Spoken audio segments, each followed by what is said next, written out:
Hey, do you like rail shooters?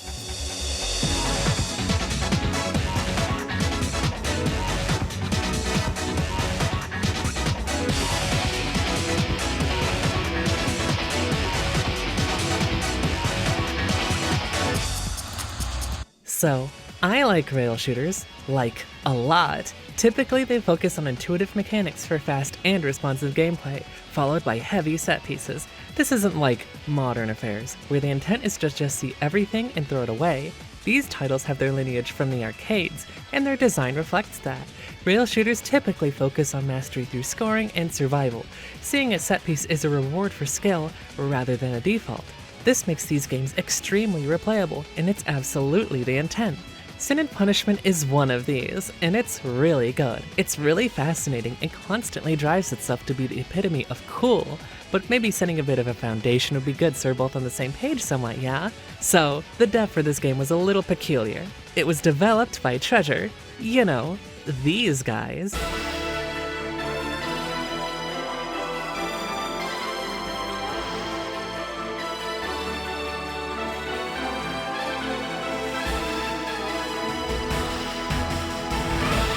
They tended to work on a lot of experimental games, mostly what they themselves wanted to make. This line of thinking bled into their work on the N64, where a lot of their games would deviate from the traditional hand placement of that controller. You know, like holding your left hand on the middle and your right hand on the right side. They wanted to challenge this standard, and examples of some of these games are Mischief Makers and Bangayo. This is one of the core ideas that led into the development of Sin and Punishment, one of their first fully 3D games. Using the left setup like they would earlier, your left hand would be on the D-pad for movement and L for jumping, and the right hand for aiming and Z for shooting. This control scheme, with good level design, both fused with the grungy aesthetics and harsher style of the acclaimed artist Yasushi Suzuki, and it resulted in, well, Sin and Punishment.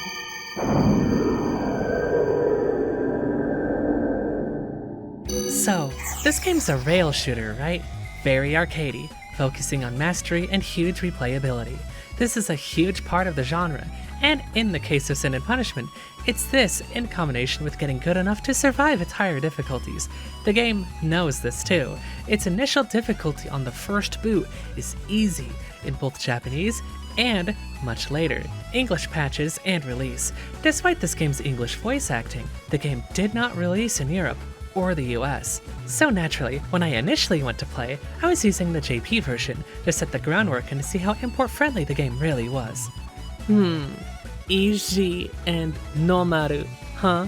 Gee, I wonder what that could... This fucking terrible cut. The main things that you might have trouble understanding before heading into the campaign, where you're mostly fine, is the tutorial and configuration, considering this cute little orb is speaking in subtitles and not spoken language.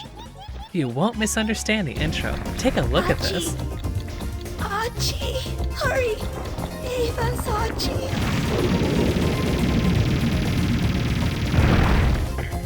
Are these the rebels? One group of them, sir. They have no strength to resist any longer. But the leaders are still alive. There's no time now. Join the troops intercepting the ruffians. So, the entirety of the game's voice work is spoken in English, in every version. It's honestly fairly interesting. But this means that, for now, we'll be fine. Also, things happen really fast in this game, and this intro establishes a few things. Some villains, heroes down on their luck, telepathy on both sides, and aliens, which are referred to as ruffians, who are on the verge of attacking the city. As soon as we press Start Game, however, we're in some dream sequence, in which we learn the flow of combat and how enemies usually appear from off-screen. We are also constantly moving forward, with no way to change speed or stop. We're striving forward, and while this isn't always the standard for the title, it will be normal for a bit of it. As enemies keep appearing on screen, certain ones are designated as commanders, which extend your time to 99 seconds when killed. This is very important, as time is always ticking down when you have control, including later boss fights. You will also most likely get 100 hits during this section, which will grant you an extra credit, a life. You should know why this is important if you're familiar with Treasure's work, but we're on easy, we shouldn't have too much trouble. Saki eventually wakes from his slumber, and we're back to that intro scenario. Good morning, Saki. Good morning, Iron.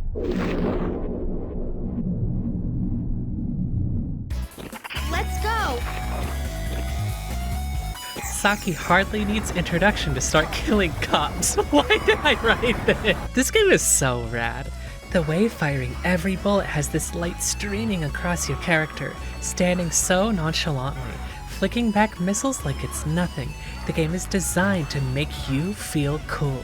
This cool factor is everywhere, from its enemy design to the actual scenario. It really makes use of its hour-and-a-half runtime to constantly show new things to you, and it works with such finesse. This first stage has a lot of moments of downtime to let you process everything in such a delicate manner.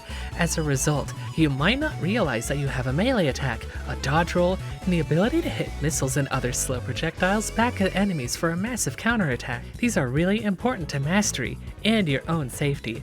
We continue to attack the riot cops when the ruffians start flooding the city. Ruffians? Here? Already?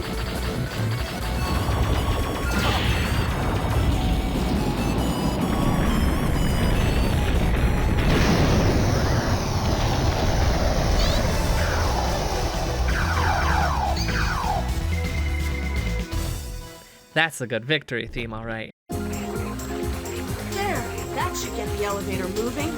Dude, look at his stance. A lot of this stage is expanding on the intensities of the encounters, while restricting your movement to just standing on one plane. Stage 1-1 would make Saki pause during boss encounters, but here, it's standard for the entire mission. Skip the small fry. Capturing Radon is our top priority. After this boss goes down easily, we get to the top of the building, where Radon is chasing us. She becomes a boss encounter with the girl from the intro, Kachua, here to protect her. This is an introduction into 2D movement, where we can move from side to side for positional advantage in relation to Radon. Melee now becomes an obvious offensive tool here, and we can use it to hit Radon back from a lunge and to knock her off of the building, dealing massive damage. The target reticle also hits wherever you select. It is target sensitive to hit things in the background. For example, we can attack Kachua in the background to get a commander bonus and extend time if we need it. Luckily, we have all the correct tools to take down Radon. My research materials. How could you? So you're the leader of these killers. Kachua, stop. He's one of the rebels. Let me take him. He's only human. Now's our chance to test the power of the blood you gave me. Get bonus!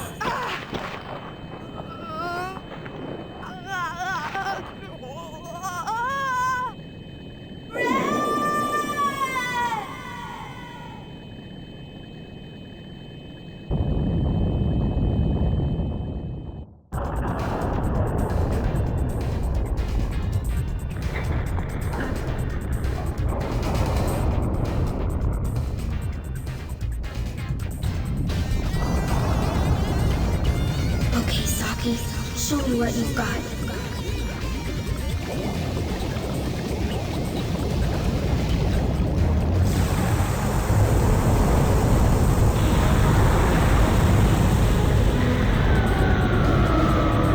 People used to say that this game looks ugly. Like, seriously, it was all over what little discussion happened around this game when it came out on Virtual Console.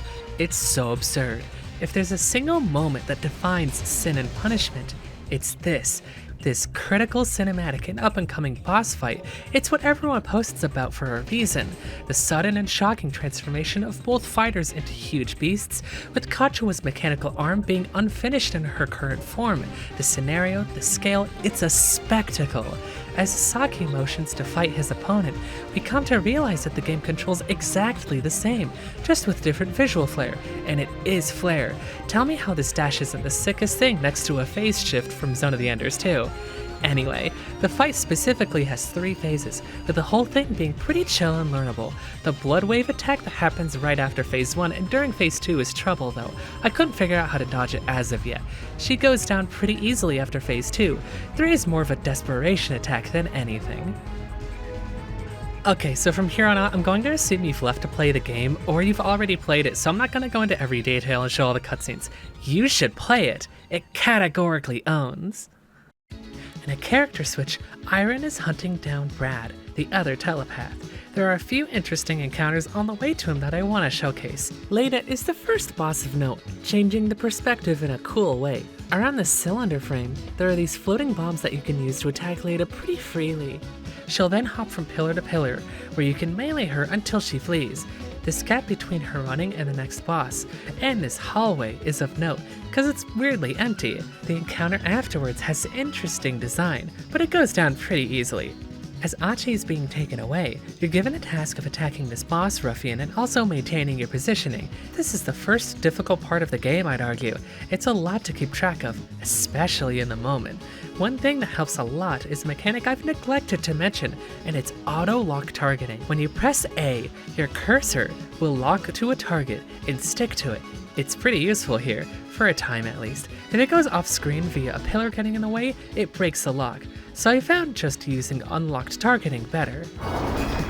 Get bonus!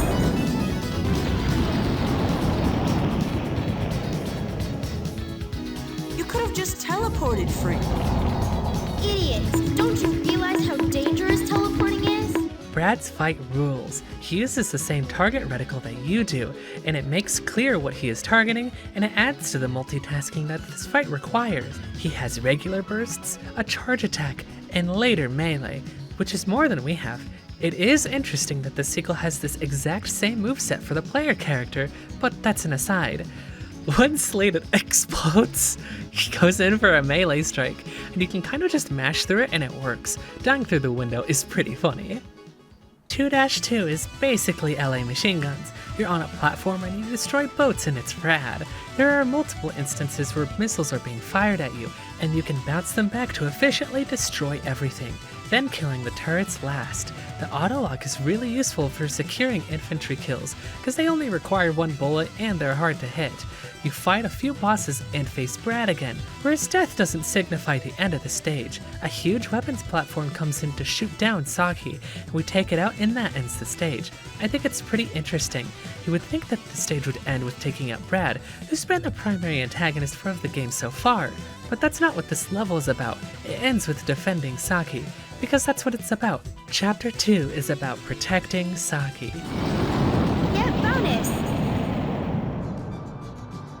This continues into 2-3, which is a faux future in a train that is being shown to us by Achi. This stage has a lot of interesting timing on when Iron continues to walk or stops to attack foes. It's also pretty story heavy, showcasing a potential path where Saki never gets helped, and leads the ruffians to control the planet in the year 2017. God, remember when games were set in the far future of 2007? It's so quaint and kind of cute looking back.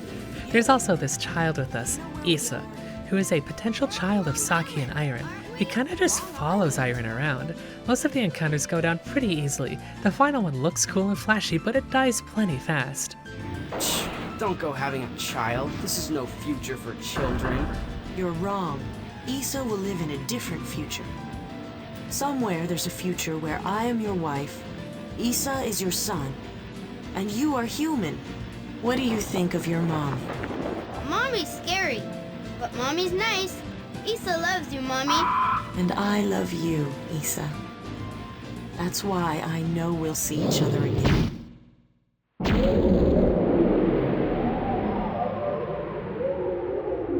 You just used the child.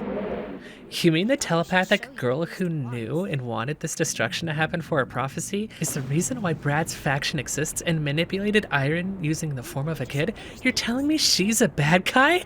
No.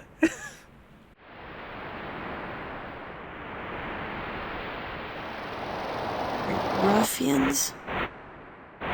I've got to fight them.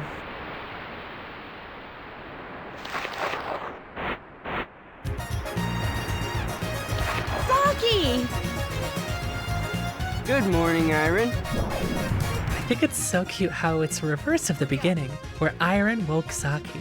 Now instead, it's reversed with him returning the favor. It's a really neat touch. Stage 3 begins and you're stuck on the speech, playing as a reformed Saki. This stage is pretty short. It ends with a fun spider boss. This spider boss only initially reacts when you shoot it.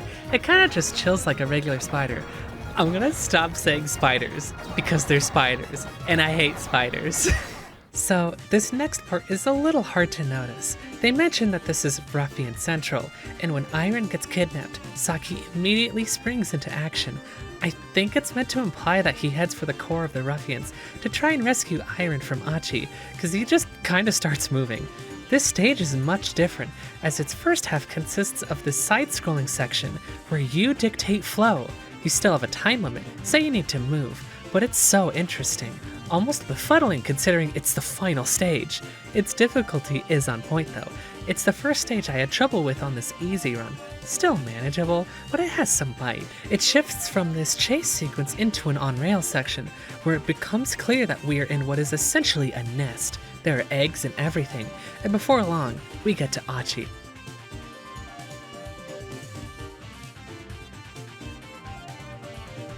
You'll always be on the front line. That's useless. Ow! That's better. Is this what works on you?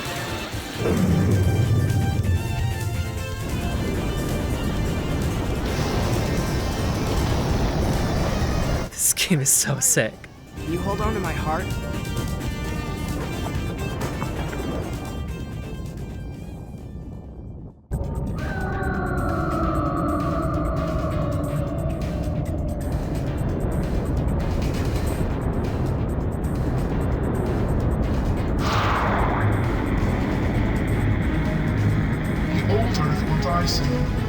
Killed by the very people it fed. So, holy shit, defeat the Mimicry Earth. It's essentially Missile Command. You're protecting the Earth against slow-moving projectiles. Granted, it's challenging. There are a lot of them, and they vary as time goes on, from pellets, to big charges, to storm attacks, to launching microsuns at the planet. With these specifically, you have to melee to reflect them, which is sick as hell. The dash is also altered to make more distance, so that helps out a lot. After a bit of focusing and execution, Mimicry Earth goes down.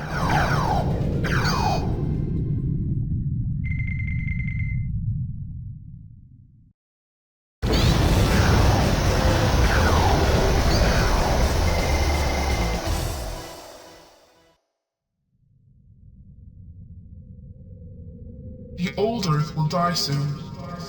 Killed by the very people it fed.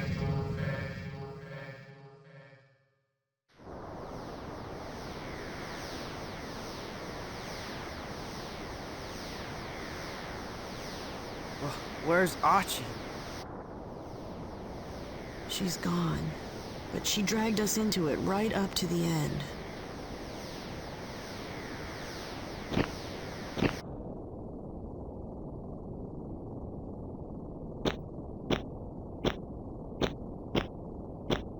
Japan's a mess. What are we gonna do now? When I was little, I always wanted to be a cop. Do you think they'd hire me now? Bro, you murdered all of them, what? So, the finale is delivered through subtitles, so this part is a mystery, but it sure does look cool. This final shot of Achi reminds me of the intro where the logo appears. I'd go as far as to say that it's connected. Anyway, that's Sin and Punishment on easy. When we get back to the title screen, you'll see a new menu. Most of these options are mysteries, but we have one unlocked, a sound test. Okay, enough of the charade. Let's go into an English patched version and go into normal mode. This is where the real punishment begins. God, I just wrote that, I'm so sorry. So, normal. When you go into higher difficulties, there are a few core changes. You do less damage, and the health pickups give you less life. Most of the first set of stages are getting used to the lower damage output. A lot of the enemy placement is pretty similar. The main thing I get tripped up with over here is during the Kachua fight, where she's hiding in the blood ocean. She starts shooting these beams that give you extra things to dodge, and it can be tough to track with everything else going on. Stage 2 is where things get tougher. As more elements become more extreme, the higher turrets suddenly become vital to prioritize. to eliminate. Their crosshair is on the ground, and it'll slowly track you. Another thing to keep in mind during the early part of 2-1. The hallway mentioned earlier has a lot more in it, and it's busy, but it's still manageable. That's how I would describe most of normal. It's a lot more fuller in terms of engagements, but it's still manageable. The crawfish dung beetle thing is a good example to showcase the auto-lock and some of its downsides. While we're doing less damage in general, here we can see that the auto-lock actually does significantly less damage than free aim. This needs to be thought of in two specific ways. While each bullet is doing less damage, we are hitting every single shot. If we free aim, there's the potential that we miss, and if it's tough to hit, then we will do less damage than being safe. This boss does jump, meaning that if you're not consistently tracking, it's easy to miss. It's also important to mention, in this fight in particular, while your normal blaster does do important damage, your primary source is from reflections. Reflections are not subject to this damage negation that your buster has, and this fight is an excellent example of this in action. This risk and reward system with the auto target is natural and intuitive in play, and it creates interesting choices during said play. Regardless, halfway through this fight or so, the crawfish throws out psychic beam attacks, and it adds more to the fight and heightens tensions for this section. It's good stuff. So in 2-2, nearly every attack has been sped up, and there are a lot more enemies on screen. Considering you deal less damage, the missiles that get fired at you now matter a lot more in dispatching enemies. There is this specific flow of where they want you to target, with these ships flowing in a specific pattern. Also, you're doing less damage, so you can use these missile batteries themselves to transfer to the other side of the ship and continue reflecting each missile. There's also a new boss. Mother Crow comes in before Brad, and it's a giant aircraft carrier. It's pretty easy, but I imagine it would be pretty good to farm hits on. The weapons platform at the end of the stage is much more aggressive in its attacks, and it's slowly turning into a nightmare. It's still slightly manageable on normal mode. The platform's final attack at Saki is much faster, and now that we deal less damage, we need to manual aim and concentrate on taking it out. On 2-3, this train gains some interesting differences and challenges. The first time this ruffian boss attacks us, this mole seamer, it's spitting out these projectiles that can be reflected, but its arms are blocking shots. When I only did this, I didn't kill the commander, he left. This is bad, because I was running out of time, and I'm thrown into another boss encounter, whose attacks are much more frequent and track much more. It puts huge pressure on you, and when you run out of time, you don't just instantly die. You're essentially given a doomed status, where you are constantly losing life, and this can kill you. If you get more time, this stops, but it can be tough to recover when the pressure's on. The rest of the level goes okay, until we hit the final boss, where its true evil is revealed. It spawns this new arm that'll slowly track you. Forever. It's initially confusing as to where it comes from and where its weak point is, so considering it moves slow, at first I tried to dodge it. It only sometimes works. You can evade through it or double jump over it when it's going low. My plan was to be as aggressive as I could to eliminate the purple one and set off its chain reactions. This did work, but the birth model has a new final part of her boss, where the purple bit will spit out this web on the ceiling and swing around while spitting bombs everywhere. Auto-tracking is not fast enough to catch it. What you're supposed to do is shoot the web and render it helpless. It thankfully goes down afterwards. 3-1 is mostly similar, with the octopus boss being busier and... Oh, I need to say spider again. The spider boss is also much more frantic. This encounter takes me a minute. You gotta prioritize eliminating threats like the bomb spiders first, before securing damage on the actual boss. You have to be aggressive in this. You can't go for a fast kill here. There is too much to handle if you just attack the spider seamer. Now, once it goes down, it's down to the core as usual, but it can just get eviscerated. I'd later learn that normal can have an extra phase, but we'll see that later in hard mode. I kinda just mulched it on my first attempt. 3-2 is much more intense in general, but there are a couple things I'd noticed that make progression much easier. These floating hexagon things. I noticed that they're pretty much invulnerable to melee, but die to range fairly easily. But when I came across red ones, they're kinda just minding their own business, so your inclination would be to melee them. They ricochet like you parried something, and you could spam this to your heart's content until the red hexagon dies. There are a few things in the background that you can use it on to easily dispatch them. If you target their back first, it drops point bonuses, and you have reflects to spare, so just use them. I just realized I'm essentially writing a guide. Hey guys, it's Brooklyn. Here's how to beat Suitobatsu on your N64. So when you're running away from this huge ruffian, you need to keep space, but the game doesn't give you a lot of room to look ahead, so be very attentive. This part is kinda funny. These bug ruffian things do not take damage from your blaster if it isn't on their face, like at all, but if you melee them a few times they go down. They can be troublesome, so take your time and be careful, unlike what I do here. This next part is another running segment, but it's more ambiguous. It has a life bar, so it can be killed, but you can also run away if that's more your speed. I was worried about losing life, so I bolted. The last phase of 3-2 is on rails, and the commanders toss these red attacks on the upper and lower plane. You cannot reflect them, and you need to either stand your ground or jump. When the boss shows up, it'll arrive in melee range, but if you have time and you're worried about your health, you're okay just dodging its attacks. It goes away pretty fast. Just play it cool and you'll be fine, unlike me here. I only noticed while writing, but the Earth's bar on the bottom initially says, "We must save a planet," while describing the mimicry Earth as transformed Achi. It's so very cool, and once we're here our victory is assured. Getting 100 hits is easy here, meaning that you will always receive at least 1 credit. You cannot game over. Granted, the Earth takes so much more damage here than before, so you'll probably lose at least once when you're first playing harder difficulties, but with enough practice, our foe goes down.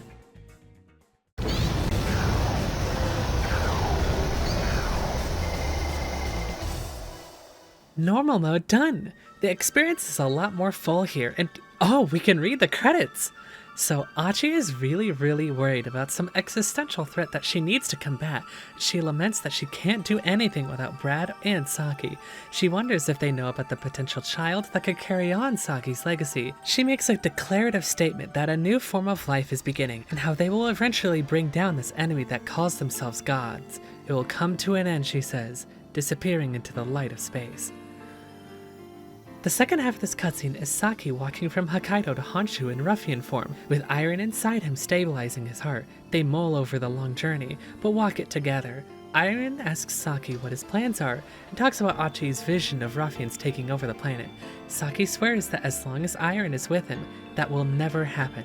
How this current mission statement is to defend humans from this threat, how he sees it in his dreams. As long as they are supporting each other, they can retain what makes themselves human and can return to human form. Iron states that they must take preparations, for in 5 years, they must have a child, Isa. Then the game ends. The game is kind of all over the place narratively, but the main core thing I can identify is that people can only reach their true potential when with another person they care for. This has the energy of, the guy can only be stable with a girl comforting his heart trope that shonen anime loves, but I feel like it goes a touch past that. Brad obtains the blood from Achi, and all who he gives his blood to all gain something at the cost of their humanity. Radon, Kachua, and Leda all give in, and are emotionally dependent on Brad, but the only one who Brad really cares for is Kachua, who's able to retain her own humanity for a time before being defeated. "I have chosen you," Radon screams in agony and jealousy in the very next scene. Abandoned, they lose themselves and their human form, with Leda in particular losing her strength, but retaining her attachment to Brad.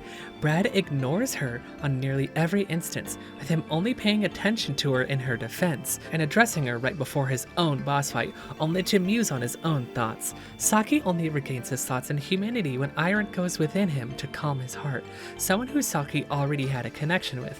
With that connection, he regained his thoughts and feelings, and rediscovered who he was. Granted, all of this is predicated on the fact that nearly every character in the game is a teenager, and they act like it. Brad looks much older than being 17, but he doesn't act mature. Another thing to note, Achi is listed as 13 in the manual, and considering she isn't actually human, her vocal performance sounding fake makes complete sense. It's why she can change her voice at will, pretending to be Isa in the vision. Her act as being a child comes in handy here, being able to manipulate in whatever way she wants. Thinking back on the game's VO, a lot of it is off-kilter, and I think it works for the mystique of the game. The game didn't have a different voice track, its only voice work is in English. It gives the game this very interesting feel it wouldn't have otherwise. otherwise, especially given that it was a Japan-only release. Everything is off, and it works well for the atmosphere. The entire thing has this energy of being this OVA that you just find on some random site that's made from a particular team at the top of their game, at their most unrestricted, free to make whatever they want. I know saying this about a Nintendo-published game is pretty silly, but I get the impression that Treasure was in this sort of mindset when they made it. I think that sort of energy works well for the genre of a rail shooter, using that shorter form factor to adapt it into a genre that has shorter runtimes. It's a natural fit. It creates an interesting feeling that isn't really replicated anywhere else. Okay, getting back to the menu, we now have the option to turn subtitles off. I feel like most of the cutscenes are framed for the subtitles, but it's nice to have the option. Before we move on, I want to bring up a bit from the Iwata Asks interview where they talk about the first Sin and Punishment. Yamagami was the supervisor from Nintendo overseeing dev at Treasure, and during a showcase noticed that quote-unquote, everyone at Treasure is a perfectionist, and the difficulty level was staggering, and told them, it's too difficult, I can't do it. Treasure responded with, then you're not good enough to be in charge of this project. Freaking beast mode. But normal people can't do this. Everyone in our company can do it. Anyone who can't do this can't be on our team. Dude, I kneel. I think it speaks to the vision of Treasure and how high difficulty was important to achieve the game balance and intent they wanted. Granted, they would lower the difficulty as a whole late into dev, but as far as I can tell, it was only by a little. But okay, enough fooling around. It's time for the real Sin and Punishment. We're here. We're ready. Okay. So, that damage being lessened in normal continues into hard mode, and in hard mode, this state of damage dealt is something you really need to consider. Every boss now takes longer to kill, so you need to survive their onslaught for longer. This is where a lot of the challenge comes from. While your normal blaster fire is fine, auto-targeting has become so much worse, you need to practice at manual aim if you want to survive at this difficulty. The intro is mostly the same, with more worms during the final segment attacking you. They're like babies. The section afterwards in the city is mostly pretty similar, but some walking sections now have enemies that will try and attack you with melee, and later they have defended positions that are actually pretty challenging. The Cauldron Commander now becomes a bit more challenging as well, mainly because he gets a lot more support. Near Zero, who is next, is a good example of another big change. Enemy bullet streams have become much more dense and fire at a faster velocity. You can't just walk between them anymore, you have to mind your space and be truly cautious. 1-2 largely goes without further incident, but Radon's fight is a little more challenging. Most of her attacks last longer and are faster, and Kachua now attacks to defend Radon, but she goes down with enough effort. The Ruffian Kachua fight has one minor change, the second phase just has more going on.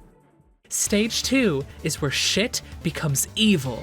Right off the bat, you realize that if you don't keep up with the killing, or if you get hit, you will fall behind in clearing out foes that will keep you in the getting hit dimension. The later fight is more fun. It lessens the amount of floating things you can affect, meaning you have to find just the right angle to get hits. The next spot you stop on has a lot more going on, and prioritizing on correct foes is essential for survival. This fight's patterns suddenly make more sense with a beam going down the middle. Afterwards, the hallway. Just watch me flounder.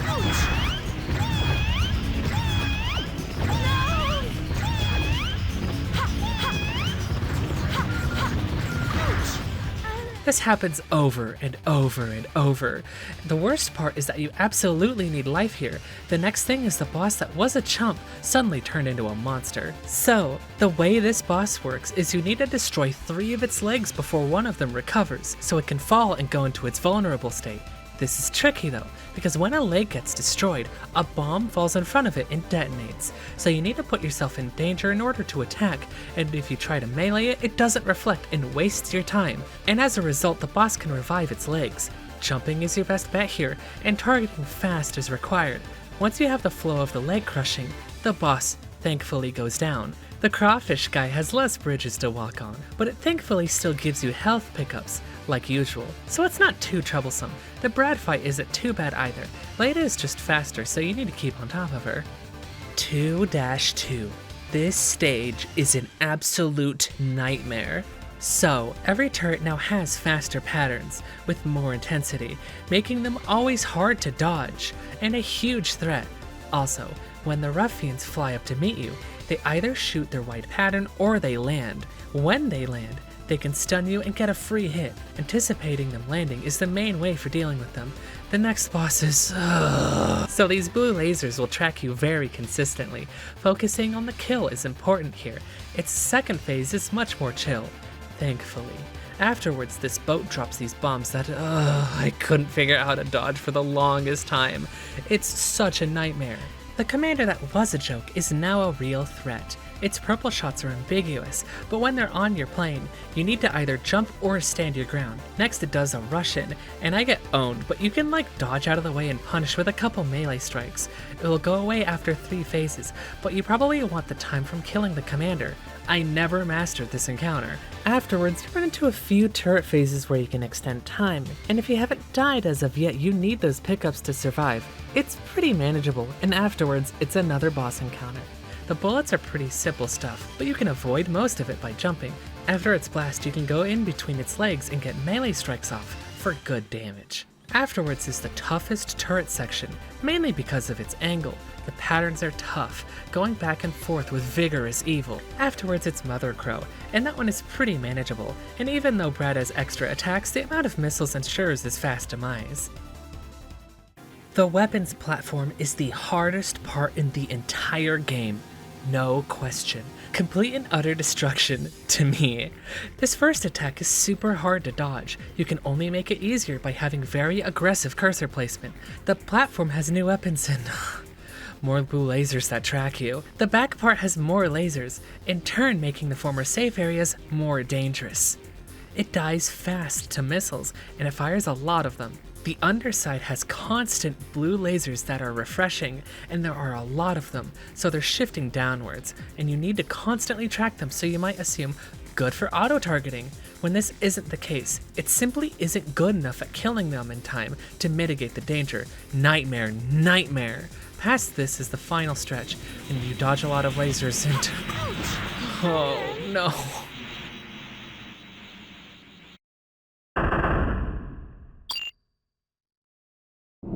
Game over.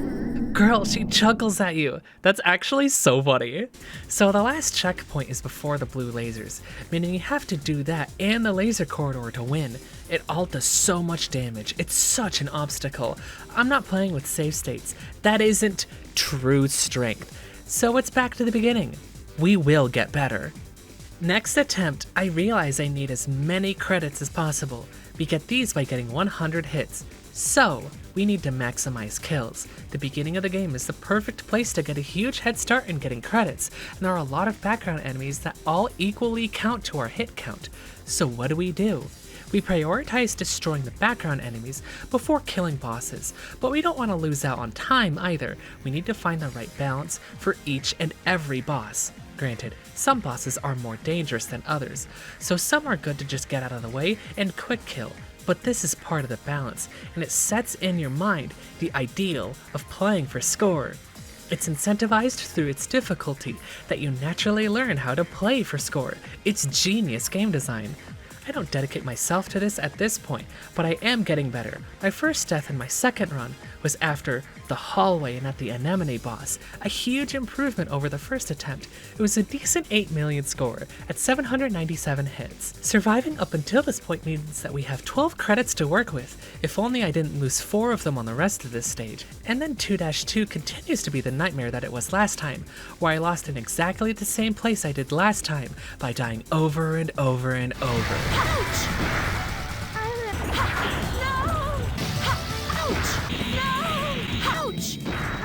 Attempt 3 goes about the same, but instead I have a little more score at 855 credits. Practice is paying off a little bit, slowly but surely. The saving grace is me doing a little better in 2-1, giving me 10 credits for 2-2. I lost 4 credits on all of 2-2 up until the weapons platform, and this continues to eat through my lives, over and over. When I get to the underside, I start to develop a strategy for the blue lasers. It's okay to dodge if there's only one, so I dedicate myself to killing the right side only, keeping my cursor on that side while dodging on the left. This kind of works. It works good enough to actually retain enough health to damage boost through the laser section, and I actually figure out I can melee at the end to get a commander bonus. They're standing triumphantly. It was so satisfying to finally bumble through this level. 4 credits left to make as much progress as I can. Unfortunately, I lost one on the pole star targeting Saki. The amount of damage you deal makes this encounter really tight. You have to perform. With that out of the way, however, we're back to 2-3. And now that we're free from that gauntlet, we're given more time to progress and get more credits. We start off strong too. We get 1 credit, and then secure that commander kill to get the time we need for this jelly steamer. Continuing the hit streak through that boss, we can go through more fodder and get a 2nd credit. This run isn't totally lost. Well, in a train car not worth mentioning earlier, it's suddenly a lot more difficult, as the swarm will work its way towards you, jump at you, and explode. This proves challenging to deal with, but after 1 retry, we get to the birth model. Its tracking arm is a lot faster, and it's so much more to deal with now. I eventually got okay at dodging through it, but I was missing critical information at the time. Anyways, with 1 credit left, and down to the wire, I sever the web and free myself from 2-3. 3-1 is mainly just more busy. The land sharks are a lot more aggressive in their attacks, but other than that, we make it off the beach and get another credit right when we get to the spider. I hate you. So, the spider encounter essentially adds the amount of auxiliary spiders that will throw extra stuff at you, and clearing these out is essential, like last time. Focusing on the little spiders, we actually get another credit. It's unfortunate that we die on the next part of the spider's core, which now reveals itself. After getting owned, it tries to run, but it keeps bouncing back and forth on these stovetops, and when shot it lights a flame. It'll try to avoid the flame, but if you intercept it and leave it alone, it'll kind of just burn and take heavy damage. The final bit is pretty funny. Alright, final stage. As long as we play it safe and cautiously, we should be fine. So with the next attempt going, I spent a lot of effort getting as many hits as possible, extending what time I had on bosses so that more little guys could spawn. Perfect fodder. Sometimes bosses would just leave though, it's kind of funny.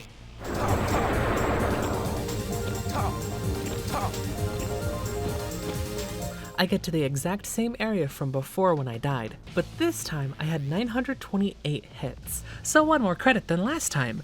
2-1 goes down without any more issues, thankfully. I'm even getting okay enough to earn credits on 2-2, which makes me not lose my backlog of credits when I do die, giving me plenty of breathing room to relax and focus. This leads me to only losing 2 credits on the weapons platform, which is huge. We have so much room to actually relax now. It's such a relief. On 2-3, it goes pretty smoothly, but because I had extra lives, I wanted to try something. This blue laser arm, it extends from somewhere, right? So I tried to find its origin, and eventually I found it. You can mitigate danger before it becomes too rough, like the rest of the game. I cleared the fight on the first try. It felt so clean to enter and leave without losing once to the boss. This means that my hit counter continued into the next stage, and I'm able to get 2 credits where I otherwise would have gotten 1, even if I got eaten by land sharks. Ugh, evil spider time. This fight is kind of emblematic of the entire game up until this point. You have to choose the correct foes to kill first, thereby mitigating the danger for the rest of the encounter. The spider seamer becomes more manageable afterwards. As long as you dodge out of the way of its web attacks, you're gonna be okay. Stay calm, and it's completely fine. Just like that, we're set to go and beat this final stage with 10 credits. Right after the chase sequence, you might be in a gotta keep running sort of mindset, but you have to be cautious here. The dragonflies are insanely dangerous. They take up a lot of screen real estate and move fast. They're a huge priority to deal with, and each should dictate your flow until dealt with. This larva seamer is pretty scary, but just keep moving and the game gives you enough tools to defeat it pretty handily. The next on-rail section is all about what we've been doing, dealing with immediate threats, and prioritizing the most dangerous foes. It's a good section. The next boss is honestly pretty simple. You just melee it as you jump over its wall of fire. It goes down shockingly easy, then you just gotta keep your cool. Okay, now that we're here, victory's assured. The damage scaling is rough, but it's easy to adapt to. It's over for Achi.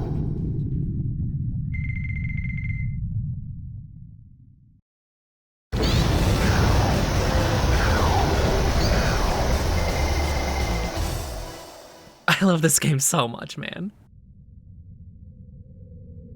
The old Earth will die soon.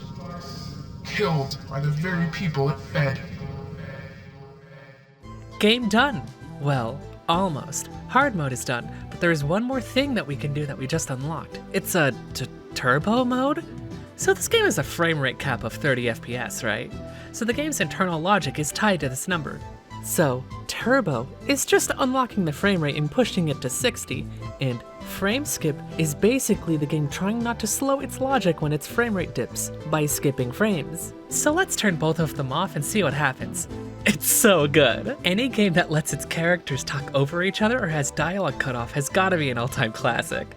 Beating hard mode is worth it just for this. It's the armed volunteer ship. Our defense of Tokyo has failed, but we shall remain in Japan to battle this new. Its target is a ruffian lair in Hokkaido. It will strengthen by eating by filling them. It will threaten Japan. Commander, I urge you to find the courage to engage this beast. Him!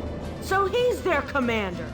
There are a couple of moments that become extremely difficult now, however. Brad's fight where you have to parry a sword is next to impossible now. I'm pretty sure the parry window is super tight now because the game's logic is running so much faster, so hitting all of them without getting owned is really difficult. I almost game overed on easy because of this. Also, a huge difficulty jump is the final fight. This fast-forwarded fight I found nearly impossible. I was trying it for over 25 minutes. It's intense stuff. Eventually I got through it though. Christ. I still have not gotten the elusive 1 credit clear as of yet, but the grind to beat hard mode is already pretty stellar. I think it's nice to dedicate yourself to perfecting your play, or getting good enough to play something at a level that makes you happy.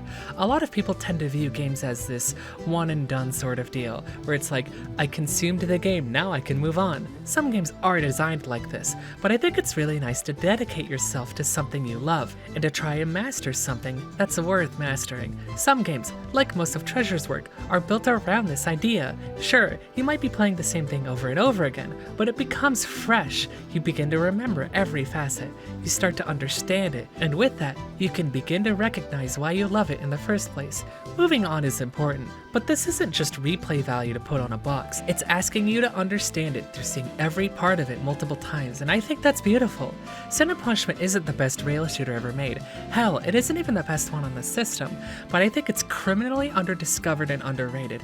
It deserves recognition for being itself, for being a cool-ass game that really loves Evangelion, for being sleek yet having depth, for being frantic but asking you to be collected, to relax, to take everything one step at a time. For thousands of games out there, there is nothing like Sin and Punishment.